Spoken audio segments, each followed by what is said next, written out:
우리와 주께 드리는 찬양을 받아 주소서. 주님은 나의 왕이요 주님은 나 왕배하오니 왕이신 예수여 오셔서 찾아와서 다스리소서. 할렐루야. 아멘. 할렐루야. 좋으신 하나님 아버지 감사합니다. 주님의 말씀으로 함께해 주시옵소서. 오늘 종교에 관해서 유대교에 관해서 나누고자 합니다. 주님의 은총으로 함께해 주시고 하나님의 증거하는 입술 되게 하여 주시옵소서. 악한 마귀 틈타지 않도록 주님 붙들어 주시오며 우리 주님 홀로 영광 받을 줄을 믿사옵나이다.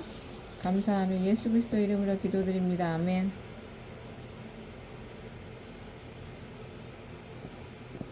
유대교 하시겠습니다. 유대교는 구약을 경전으로 하는 유대 민족 종교입니다.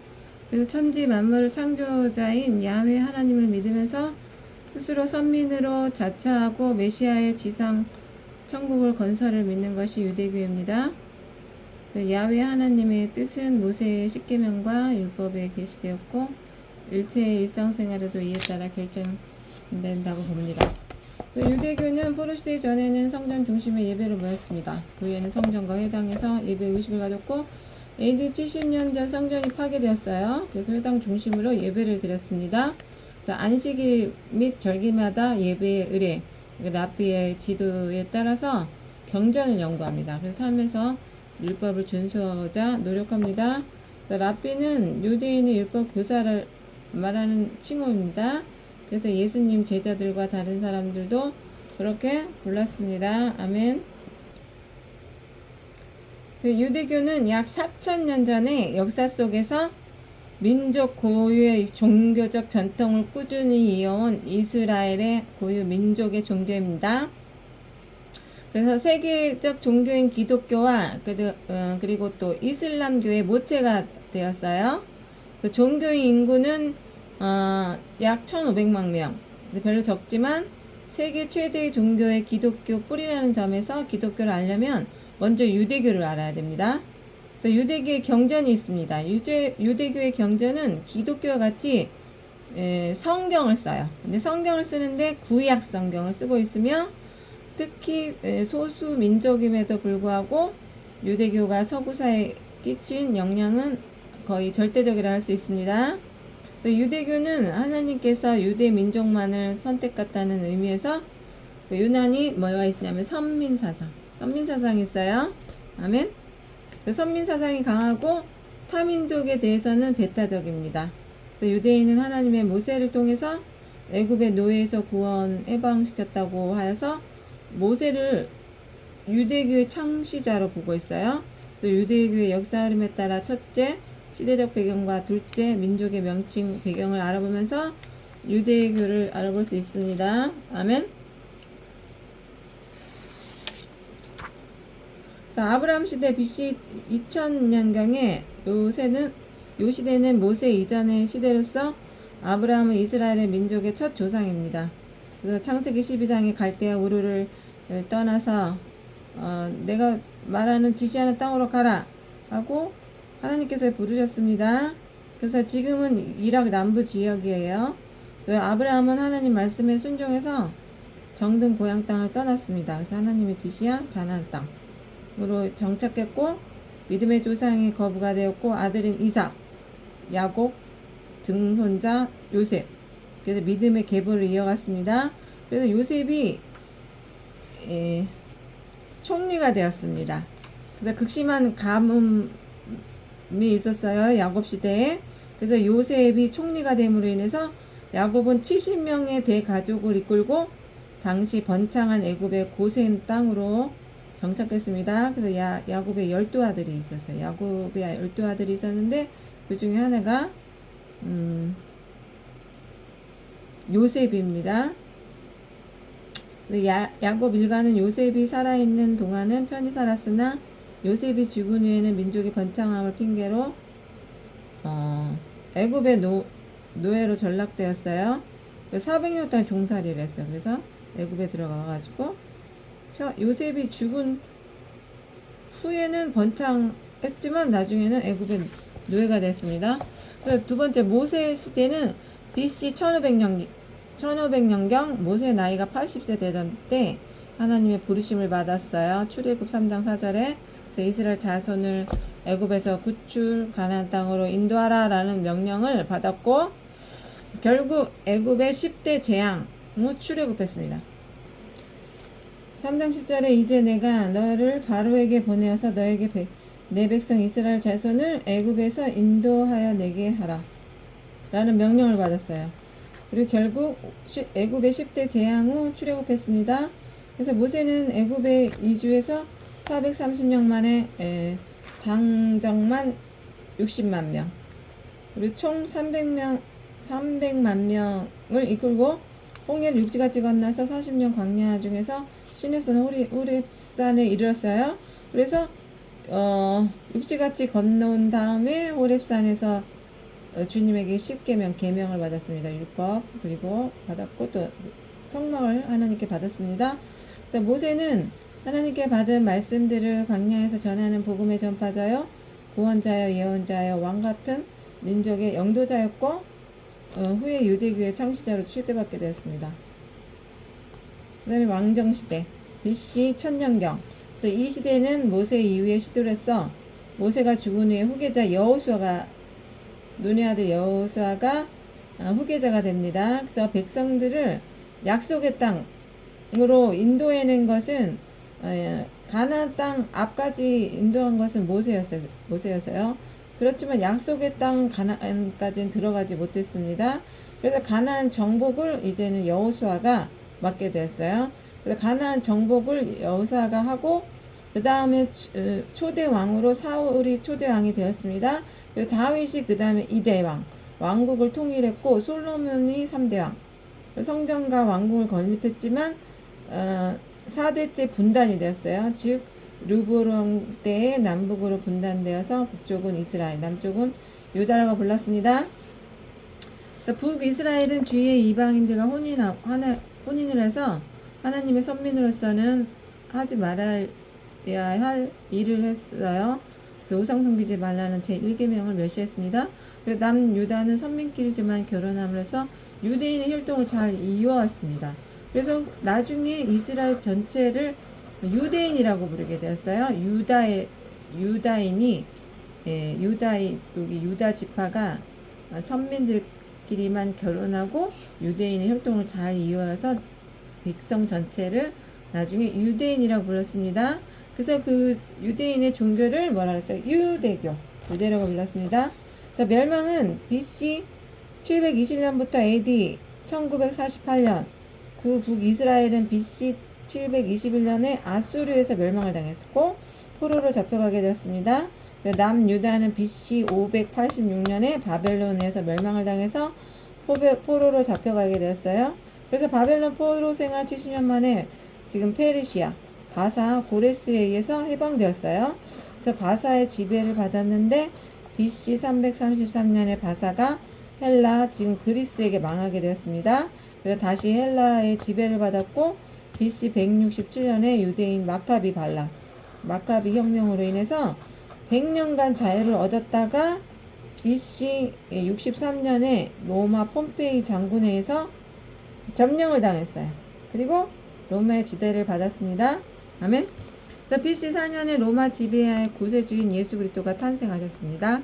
그래서 AD 70년 전에 로마의 디도에 의해서 수도 예루살렘이 함락이 되었어요. 그래서 그 후에 백성들은 세계로 흩어지게 돼서 디아스포라가 돼서 유대계 모든 의식들은 거의 사라져 버렸습니다. 그래서 유대인들의 율법을 지키지 않아도 뭐라고 말할 사람이 없을 정도로 어떻게 해서 멸망을 했습니다. 아멘.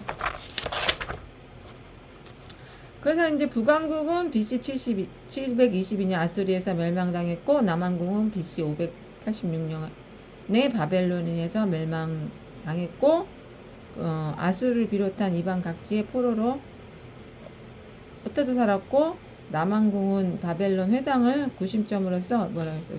토라를 읽고 해석하면서 예배를 드렸습니다. 아멘. 그리고 독립시대가 있어요. 1900 AD 1948년 독립해서 지금까지 현재까지 독립이 되었습니다. 그래서 이스라엘이 망하기 시작한 지 약 2500년 전이 지난 AD 1900년에 이르러서 전 세계 각국에 흩어져 있던 유대인들 디아스포라 사이에 고국으로 돌아가 조국을 건설하자는 시오니즘이 도초에 일어났습니다. 시오니즘이 무엇입니까? 교회. 시오니즘의 운동은 제1차 세계대전의 1914년부터 1918년에 이후에 활발해졌으나 제2차 세계대전 1939년부터 1945년 중에는 독일의 히틀러 나치 정권에 의해서 유대인이 약 600만 명이 살해되는 비극을 맞았습니다. 그래서 인구가 1700만 명에서 1100만 명으로 또 감소가 되었어요. 그리고 드디어 제2차 세계대전이 끝난 후 1948년에 5월 14일 이스라엘은 독립되었고 그 후도 이스라엘은 원주민이었던 팔레스타인 민족과 주의 이슬람교권 국가들과 크고 작은 전쟁이 계속되고 있어요. 1992년부터는 상호평화의 노력을 경주하고 있습니다. 근데 지금도 이렇게 전쟁이 되고 있습니다. 그래서 유대인의 명칭은 히브리인이에요. 히브리란 강을 건너왔다는 의미입니다. 그래서 아브라함이 유브라데 강을 건너서 가나안 땅에 들어온 의미로 히브리인이 되었어요. 아멘. 그래서 후손들이 히브리인이고 순수 히브리 민족을 자칭하게 되었습니다. 창세기 14장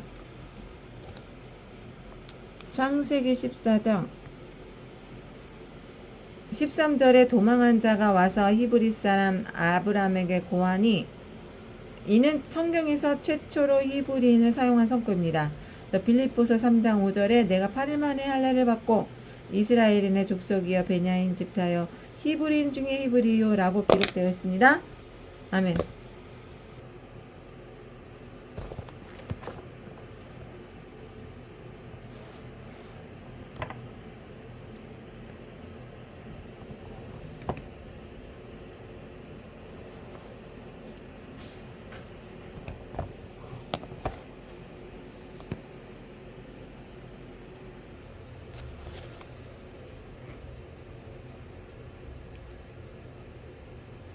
유대민족의 명칭. 이스라엘인이란 하나님과 싸워서 이겼다는 의미로서 야곱이 외사촌 라반의 양을 치고 20년 만에 귀향할 때에 형 에서가 겁이 나서 요단강을 건너가기 전에 야복강에서 천사와 환도뼈가 빠지도록 싸웠어요. 그래서 그렇게 기도하다가 천사에 의해서 이스라엘로 이름을 지어줬어요. 바꿔줬어요.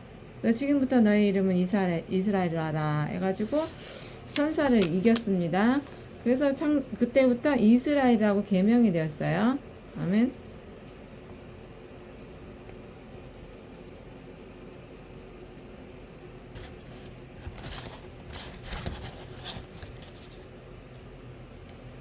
창세기 38장에서 28장 보면 32장 28절에 보면 그 사람이 그가 이르되 내 이름을 다시는 야곱이라 부를 것이 아니요 이스라엘이라 부를 것이니 이는 내가 내 하나님과 및 사람으로 더불어 겨루어 이겼습니다. 아멘. 그래서 이후부터 이 사람이 이스라엘 사람, 이스라엘인, 이스라엘 족속, 이스라엘 자손, 이스라엘 민족, 이스라엘 국가, 이스라엘 나라라고 부르게 되었습니다. 유대인의 원어는 히브리어는 유다예요. 헬라어는 유대, 영어로는 유대야, 중국어로는 유태인, 그래서 한국말로는 유대인이라고 번역하였습니다. 사람들이 말하는 유대인은 중국식 발음입니다. 그래서 구약신경에 나오는 유다로서 야곱의 12아들 중 넷째 아들로서 특히 영적으로 유다 가문에서 메시아, 곧 구세주가 탄생하였습니다.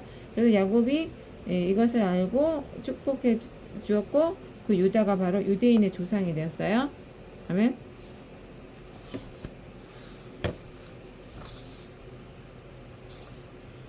그래서 창세기 10장에 규, 왕의 지팡이로서 왕권을 의미합니다. 그래서 유다를 떠나지 아니하며 치리자 통치자의 지팡이가 그 발 사이에 떠나지 아니하시기를 실로 구세주라는 의미가 오시기까지 미치리니 그에게 모든 백성이 복종하시로다. 야곱의 예언 기도대로 유다 후손으로서 예수가 탄생하셨습니다. 그래서 마태복음 1장 1절에서 16절에 아브람과 다윗의 자손 예수 그리스도의 세계라. 아브라함이 이삭을 낳고 이삭이 야곱을 낳고 야곱이 유다와 그의 형제를 낳고 마리아에게서 그리스도라 칭하는 예수를 낳으시니라. 아멘. 그래서 유대계의 창시자는 누구입니까? 모세입니다. 아멘. 그래서 모세를 생애를 보겠어요. 창시자 모세에 대해서. 그래서 모세는 이스라엘 백성이 애굽 노예 생활 시대 때 레위 지파 출신이에요. 그래서 아므람하고 요게벳 부부에서 낳고 미리암과 아론의 동생으로 출생했습니다. 그래서 바르 왕은 이스라엘 자손이 증가를 두려워서 인구수가 많아지니까 이것이 두려워서 이스라엘의 사내 아이의 학살 정책을 펴서 태어난 아들은 이제 모두 죽이라고 그랬는데 여기서 갓난 아기가 모세를 요게벳이 3달 동안 숨겼다가 갈대 상자에 담아가지고 나일강 변에 떠내려 버렸는데 요때 애굽 왕 요셉 슈트 공주. 아멘. 그래서 목욕하러 나왔다가 갈대 상자 속에 아이를 발견했습니다. 그래서 요셉 슈트 공주가 이 아기를 왕궁으로 데려다가 이름을 모세라고 지었어요. 물에서 건져내다. 아멘.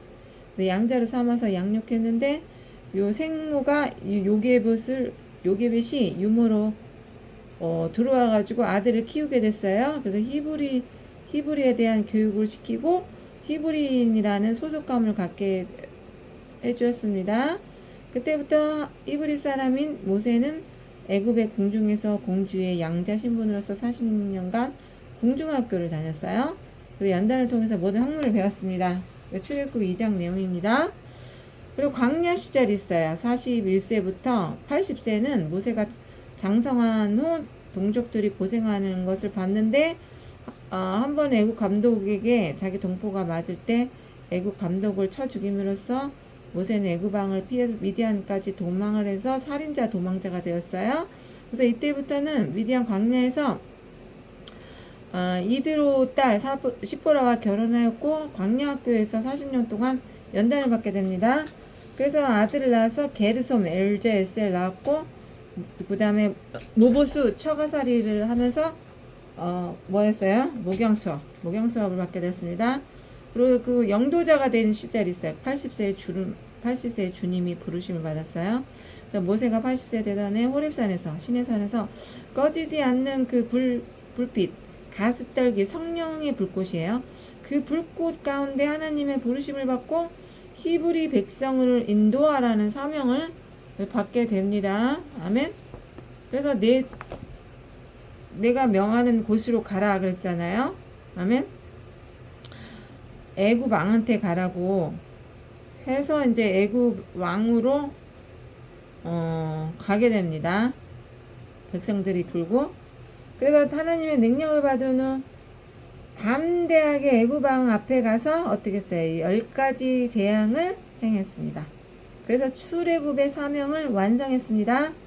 그래서 모세는 광야 40년을 하나님의 말씀대로 선민들을 인도하였습니다.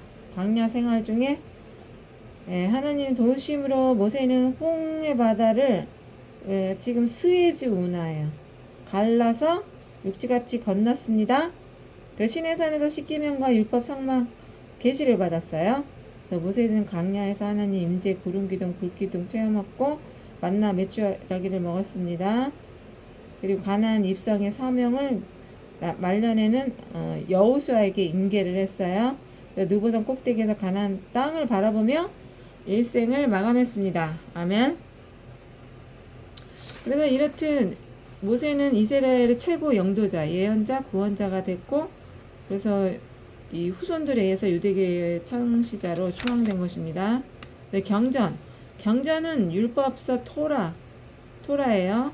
역사 기록을 보면 구약 39권 히브리어 경전이 완성되었고 BC 150년경에 다시 헬라어로 번역되어서 세계로 복음됐고 72년 구약성경입니다. 이것이 그래서 구약성경 내용은 세 부분으로 내어져서 율법서, 예언서, 선지서, 성문서, 선지서, 성문서.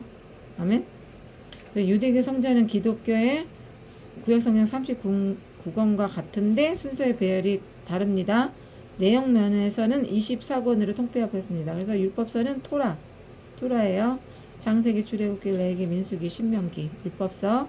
그다음에 예언서가 있어요. 선지서, 여호수아기, 사사기, 사무엘, 상하, 열왕기, 상하, 이사야, 예레미야, 에스겔. 그다음에 12소 예언서가 있어요. 호세아, 요엘, 아모스, 오바다, 요나, 미가, 나훔, 하박국, 스바냐, 학개, 스가랴, 말라기입니다. 성문서가 있어요. 시편, 잠언, 욥기, 아가, 룻기, 에가, 에레미야, 에가, 전도서, 에스더, 다니엘, 에스라, 느헤미야, 역대상하입니다. 유대인들은 맨 앞에 율법서인 5권의 경전을 모세 오경이라고 해요. 아멘? 이것을 중요하게 여기고 토라라고 불렀습니다. 유대교에는 탈무드가 있어요. 토라. 탈무드는 위대한 연구, 위대한 교훈이란 뜻입니다. 총 20권, 12,000페이지에 달하는 백과사전인데 2,000명의 유대인 랍비들이 10년간 집대성 했다는 것입니다. 그래서 내용은 5,000년 동안 유대인의 역사, 율법, 성경 해석, 종교, 법률, 관습, 교륜, 전설 등 모든 분야의 해설을 기록한 책입니다. 탈무드의 종류는 크게 두 가지. AD 5세기경 히브리어로 기록된 팔레스타인 탈무드가 있고 바빌로니아 탈무드 있습니다. 그래서 내용 면에서는 두 개로 나누는데 첫째는 할라카, 둘째는 학가다입니다. 현존 탈무드는 AD 1334년에 가장 오래된 것인데 박해를 받아 소각돼서 최근 34년이나 되는 영어 번역판이 미국에서 편집 제작되어 사용되고 있습니다. 탈무드에 의하면 유대인이라면 누구나 매일 기도해야 하고 랍비 교사로부터 탈무드 공부를 해야 하는데 이유는 탈무드는 성경과 같이 혼자 연구할 수 없는 결코 쉬운 책이 아닙니다. 우리의 성경과 같이 혼자 공부할 수 있는 그런 책이 아니에요. 결코 쉬운 책이 아닙니다. 탈무드는 유대인의 학교 교육과 생활 규범의 전반에 걸쳐 막대한 영향을 끼치고 있으며 정경인 구약 성경 다음으로 중요한 경전입니다. 아멘.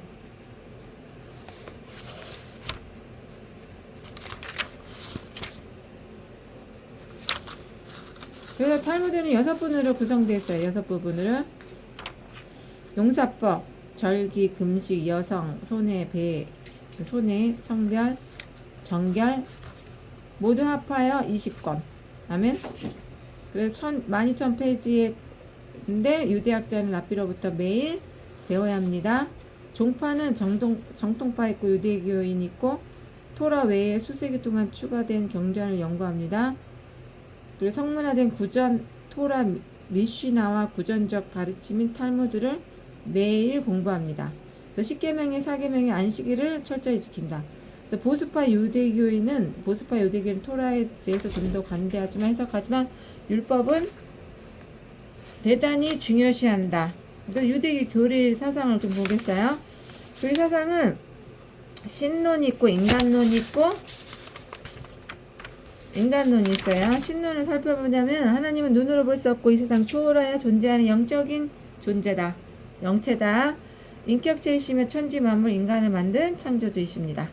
그 뜻대로 다스리는 섭리자이며 마지막 날의 심판자이고 유신이고 그 이름은 여호와 야훼 스스로 있는 자. 출애굽기 3장 14절에서 15절입니다.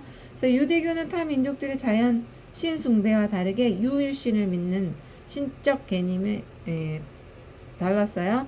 이것이 그들의 신앙 기초가 되었습니다. 하나님이 유일신이에요. 유일신인데 우리 기독교는 성부, 성자, 성령의 삼위일체가 있다. 삼위일체론을 믿습니다. 근데 유대교는 삼위일체론을 믿지 않아요. 아멘? 유일신이라고 그래요. 아멘? 그래서 유대교의 인간론. 인간은 하나님의 형상대로 지음을 받았다고 하는 건 같아요. 기독교 인간의 원죄를 부인해 성선설을 강조해 선행을 행함으로써 구원을 받을 수 있다 그래. 그래서 선행과 의를 강조합니다. 그래서 율법적이라는 거예요. 즉 인간은 하나님으로부터 지음을 받은 하나님의 형상을 선악과 사건 때 잃어버리지 않았다는 거야. 아직도 인간에게 선과 의를 행할 수 있는 능력이 그대로 남아있다고 했습니다. 그렇지만 기독교인은 날 때부터 죄인이에요. 날 때부터 오리지널 신이라고 해서 사람에게는 선이 없다는 거야. 우리 기독교는. 그런데 유대교는 선과 의를 행할 수 있는 능력이 그대로 남아있다. 선을 가지고 있는 절대의 선을 가지고 가지고 있는 분은 하나님이시잖아요. 근데 유대교는 선과 의를 행할 수 있는 능력이 그대로 남아있다 그래. 잃어버리지 않고. 왜냐면 전적 타락했다 할 때 인간 타락, 아담 타락으로 인해서 우리도 타락을 했다. 그러므로 인간은 자신의 판단과 자유의지로 운명을 결정짓게 됩니다. 우리 운명대로 사는 게 아니에요. 인간은 자신의 판단과 자유의지로 운명을 결정짓게 되는 우리 운명대로 사는 게 아니라 운명을 뛰어넘는 삶을 사는 거예요. 이 기독교는 신명기 30장 19절에서 20절에 보면 내가 생명과 사망과 복과 저주를 내 앞에 두었은즉 너와 내 자손이 살기 위하여 생명을 택하고 내 하나님 여호와를 사랑하고 그의 말씀을 청종하여 또 그를 의지하라. 이와 같이 인간의 신은 보호에만 의지하지 말고 자신의 삶을 직시하여 책임 있는 삶을 살아가야 된다는 것입니다. 근데 기독교는 뭐예요? 성도의 견인. 하나님이 우리를 견인하여 주신다. 예수님의 은총으로 우리는 주님을 의지하며 살아간다. 이렇게 나오죠. 그래서 유대교의 메시아론.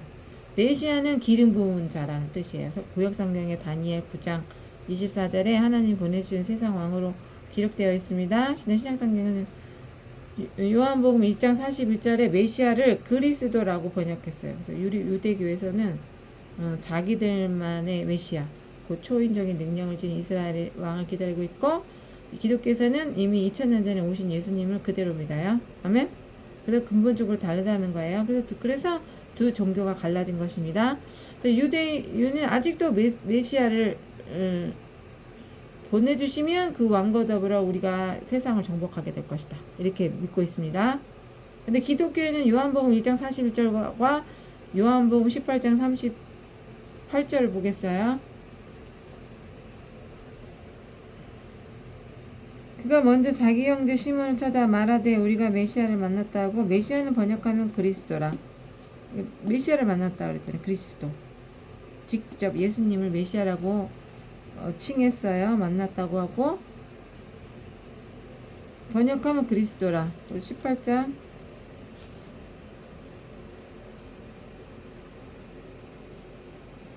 18장에 보면 예수께서 대답하시되 내 나라는 이 세상에 속한 것이 아니니라. 만일 내 나라가 이 세상에 속한 것이었다면 내 종들까지 싸워 나로 유대인들에게 넘기지 않게 하였으라.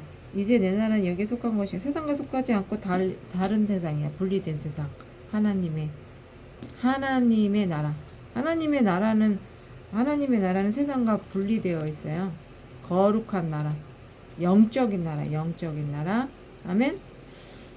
그래서 그 심령 안에 우리 하나님 나라가 있다는 거예요. 그래서 의가의 메시아를 영적으로 해서 예수 그리스도가 세상에 오신 왕이요 구세주라고 믿는 것입니다. 그래서 이와 같이 유대교는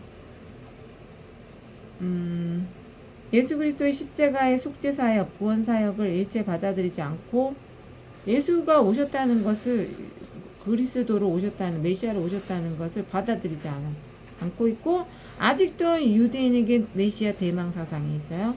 그래서 고난 사상 역사 속에서도 견딜 수 있는 힘이 이 메시아 대망 사상이에요. 메시아가 오셔서 이 탄압받고 어렵고 이 세상의 정권 왕권을 다 타파하고 하나님 나라로 만들어 주실 것이다. 유대인의 꿈과 희망이 있는 이 절대적인 요새, 이게 대망 사상이에요. 아멘.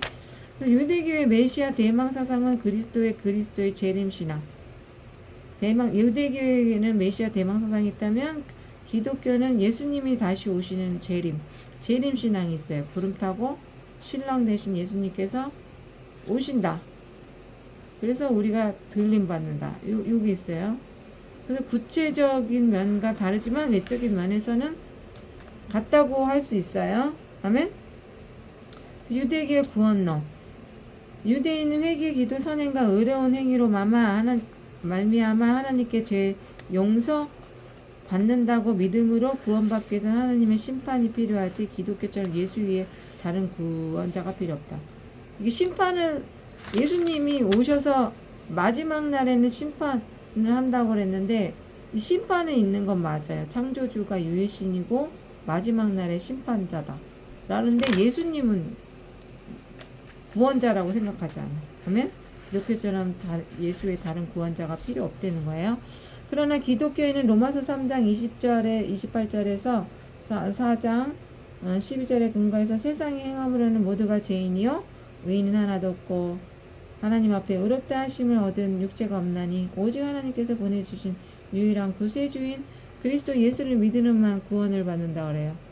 그게 여기 이신칭이야. 오직 믿음으로만 구원을 받는다. 아멘.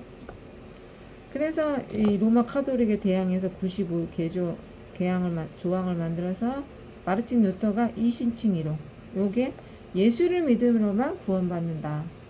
고 믿습니다. 아멘. 반박을 했습니다. 그래서 즉 유대교는 인간이 율법으로 행함으로 구원을 받는다는 행함 구원. 기독교는 속죄주 오신 예수 그리스도를 믿음으로만 죄를 용서받고 구원받을 수 있다는 믿음 구원을 믿는 것이다. 믿음으로 구원을 받는 거예요. 믿어야 역사가 일어나고 믿음으로 선포해야 병자도 낫는 거고 믿음으로 기도해야 방언도 나오는 거고 믿음으로 기도해야 성령도 나오는 것입니다. 유대교의 구원론은 선택받은 자기 민족만 구원받는다는 선민사상 갖고 있고 비유대인들을 전도시켜서 구원하지 않습니다. 그래서 비유대인에게 복음 전도자로 선택받은 사람이 바로 사도 바울이에요. 비유대인들을 전도시켜서 구원을 시켰어요. 근데 유대인들은 유대인들을 구원시키려지 않아요. 선민사상이기 때문에 그래요. 자기네만 택한 백성이고 하나님께서 이스라엘이라는 나라를 택해서 역사를 이뤄나갔어요. 예수님께서 하나님께서 에덴 동산을 만들었지만 여기 이스라엘이라는 소수 민족을 택하셔서 펼쳐나가신 일들이 요 역사서예요. 여기 성경에 나오는 요 사람들에게서 나온 일들이에요. 성경에 적혀져 있는 것들이. 근데 그 이후에는 신약 시대에는 예수님이 오셔서 예수님의 시대가 돼서 유대인이 아닌 다른 사마리아인 뭐 이런 유대인들이 기피시하는 뭐 병든 사람들 또 세리 뭐 창녀 이런 사람들하고 하나님이 구원을 이루셨어요. 구원을 시켜줬어요. 근데 유대인들은 절대로 비유대인들을 구원시키지 않아요. 그래서 탄압을 했어요. 우리 예수 그리스도를. 그리고 사도 바울도 마찬가지로 이방인에게 복음을 전하게 되었어요. 그래서 비유대인들은 전도를 선민사상에 의해서 비유대인들을 전도시키지 않는다는 거예요. 유대교의 교회론이 있어. 아멘. 유대교의 예배는 안식일 예배 중심으로 돌아갑니다. 그래서 금요일 저녁과 안식일 토요일 아침 오후에 회당의 성전에서 예배를 드렸습니다. 근데 기독교는 안식 후 첫날 일요일이에요. 예수님 부활하신 날. 예배의 요소로 기도와 찬양, 강론, 축복이 있는데 기도는 구약 제사 의식 때 제물 드리는 것을 대체할 여길 만큼 중요합니다. 그래서 그들의 기도는 구약의 제사 자리를 차지하였고 아침, 점심, 저녁 예배. 근데 예수님은 우리에게 무엇을 원해? 예배를 원해. 예배. 아멘. 예배를 원하시지 우리가 가서 몸소 제물이 되어서 하나님과 연합하는 그 시간 예배를 바라시는데 유대인은 아침, 점심, 저녁 구약시대 다니엘이 했던 것처럼 예루살렘 성을 향하여 가지고 아침, 점심, 저녁 예배를 드립니다. 정해진 시간에.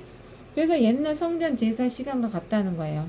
예배 시간은 신앙 고백, 쉐마가 있고 신명기 6장 4절 5절에 근거합니다. 유대인의 절기는 안식일이 있고 유월절, 7.7절, 나팔절, 속죄일 이렇게 있어요. 그리고 초막절, 한우카, 불임절. 유대인의 관습은 교회에서 여자의 계수 금지, 남자와 불평등, 사회생활 제한, 출생 8일 만에 남자 할례 이런 게 대표 관습이에요. 애를 낳으면은 할례를 하잖아. 출생 8일 만에. 여호수아도 할례를 시키고 여호수아도 할례를 하고 아브람도 할례를 하고 중요한 일을 할 때 할례를 해. 아멘. 그래서 유대교에서는 일반적으로 교리보다는 율법의 규례나 예식을 더 중요시했고 특히 토라 율법서의 율법대로 사는 삶은 거룩한 삶으로 하나님과 율법 안에서 기쁨과 즐거움을 누리며 살아야 합니다. 그래서 유대교의 성전 모세 때는 광야 때 이동식 성막 텐트를 지었어요. 성막이에요. 제사를 드렸는데 BC 970년경 솔로몬 때는 고정식 성전이에요. 예루살렘 성전을 지었습니다. 그리고 건축했고 준비 기간만 7년이에요. 그리고 BC 600년경에 바벨론 포로 시대 때 성전이 파괴되었어요.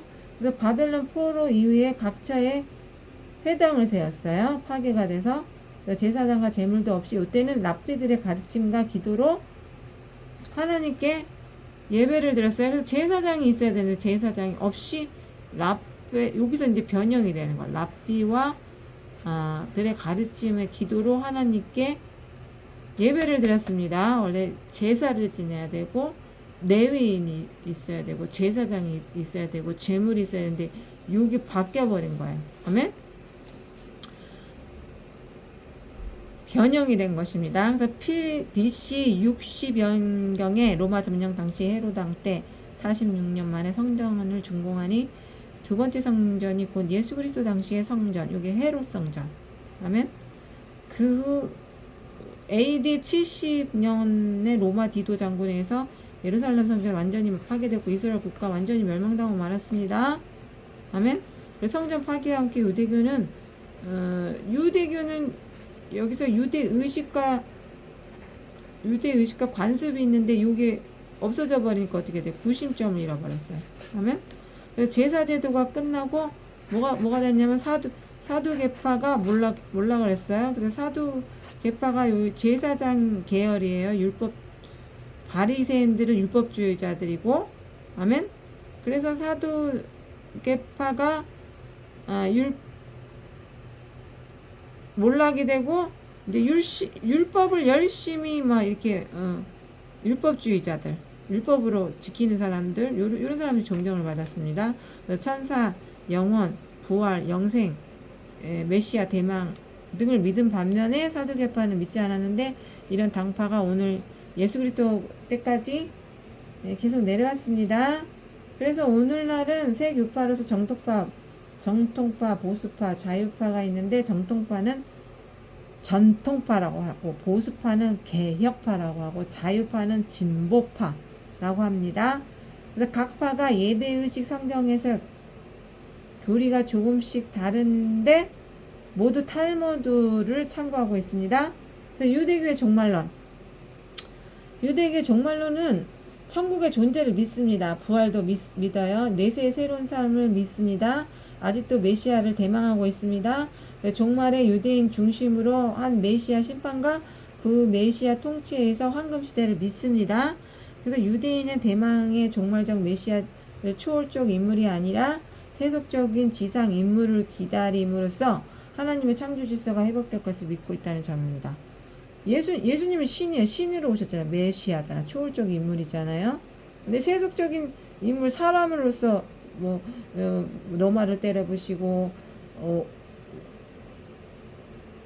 안정과 번영을 갖다 주고 평화를 갖다 줄 게 사람으로 생각하고 있는 거예요. 세속적인 인물로 기다리고 있음으로써 하나님의 창조 질서가 회복될 것이라고 믿고 있습니다. 그래서 유대인의 대표 신앙 고백은 AD 12세기경 마이모니데스 예 만들어졌어요. 신앙 고백 내용은 첫째, 하나님의 존재 창조를 믿습니다. 둘째, 하나님의 유일심을 믿습니다. 셋째, 하나님의 영체를 믿습니다. 넷째, 하나님의 영원성을 믿습니다. 다섯째, 하나님께만 예배함을 믿습니다. 여섯째, 선지자들의 말씀을 믿습니다. 일곱째, 모세는 모든 선지자들 중에 으뜸이라고 믿습니다. 여덟째는 율법 토라의 모세에게 주신 하나님의 계시를 믿습니다. 아홉째는 율법 토라의 불변성을 믿습니다. 열째는 하나님의 전지성을 믿습니다. 열한째는 하나님의 심판이 있을 것을 믿습니다. 열두째는 메시아가 올 것을 믿습니다. 열셋째는 죽은 자가 원래 부활을 믿는다는 것입니다. 유대교의 절대적인 신앙은 하나님의 유일성으로서 이스라엘 애들아 우리 여호와는 오직 하나인 여호와시니 신명기 6장 4일 것을 그들의 자녀 교육과 일상생활의 근과 옥조로 삼고 있습니다. 그래서 유대교의 용어를 찾아보겠어요. 디아스포라, 바벨론 포로에 의해 흩어진 유대인들 게마라, 마시나에 근거한 주석 하누카, 마카비우스의 승리를 기념하는 헌신축제, 미트라시, 히브리어 성경 특히 토라에 대한 주석 미시나, 기록된 성경과 별도로 일반화된 구전율법, 6월절, 이스라엘의 예굽 해방을 기념하는 축제, 그 다음에 오세오경, 구약 성경의 처음 5권의 경정, 오순절, 6월절이 50일간의 속죄로 지키는 77절, 그림절, 에스더가 하만에게 동족을 구하는 절기, 신년절은 나팔절, 나팔을 부는 유대인의 설날, 세대는 6월절의 첫날 밤에 각자의 가정에서 여는 축제, 장말절은 천막에서 사용하면서 추수 축하의 수정절 축제, 토라 구약의 처음 5권 율법 경전, 소파르 나팔절에 부는 양각 나팔, 탈무드 구전된 율법과 전통 규례들의 적대성한 제2성 경전. 그래서 결론, 유대교는 오늘날 전 세계에서 가장 강력한 종교적 집단입니다. 가장 고상한 신관, 우주관, 구원관을 가지고 있습니다. 유대인의 선민사상, 윤리의식, 율법준수, 명석한 두뇌, 자녀교육, 직업의식 등은 전 세계의 리더들로서 경제권을 갖기에 충분했음을 알 수 있습니다. 그럼에도 불구하고 유대교의 신봉자인 유대인들의 편협한 민족 선민사상, 배타주의, 지나친 율법주의 때문에 예언자들이 전한 숭고한 교훈과 정신을 몰각하고 그들의 혈통 가운데 상처럼 나타난 위대한 신인 예수 그리스도를 멸시해갖고 십자가를 못 박았습니다. 빌라보도는 살려주겠다고 했는데 유대교인들이 못을 박았어요. 십자가에 가장 저주의 틀에다가 못을 박음으로써 예수님이 저주의 대상이라는 것을, 신이 아니고 저주의 대상이라는 것을 알게 하기 위해서 십자가에 못 박혀 하신 것입니다. 저주 아래 매달리게 하신 것입니다. 그러나 유대교는 기독교의 모체로서 귀중한 유산을 주었어요. 그러니까 이 기독교의 모체가 됐다는 건 아브라함의 뿌리예요. 아브라함의 뿌리인데 이스마엘로 난 거예요. 하가를 통해서 예수님께서, 하나님께서 명년에 아들이 있으리라, 사라가 민족의 어머니가 돼서 아들을 낳을 것이다라고 했는데 아무리 기다려도 아들이 안 나와. 그래서 하가를 들여가지고 낳은 아기가 이스마엘이에요. 그리고 99세 때 이제 완전 포기했을 때, 요때 사라야 너에게 아들이 있으리라 있을 때 사라가 웃었어. 안 믿고 웃고 텐트 주위를 막 왔다 갔다 하면서 숨어가지고 막 웃었어요. 그래서 이름을 이삭이라고 지었어. 근데 이 아들이 뭐예요? 아들이 있으리라 했으니까 여기 약속의 자녀란 말이에요. 약속의 자녀고, 이스마엘은 약속의 자녀가 아닌 거야. 사도 바울이 말했잖아요. 약속의 자녀라야 하나님의 자녀다 했잖아요. 약속의 자녀라야. 그게 이삭으로 나온 거란 말이에요. 하갈은 종으로서 난 거고, 율법으로 치고, 율법에 매여 있는 율법주의자고, 그 다음에 사라는 속죄로 인하여 은혜로 낳은 아들이잖아요. 여기 은혜의 법. 그렇게 해서 구분을 해줬어요. 그리고 명쾌하게 설명을 했어요. 모세가, 바울이.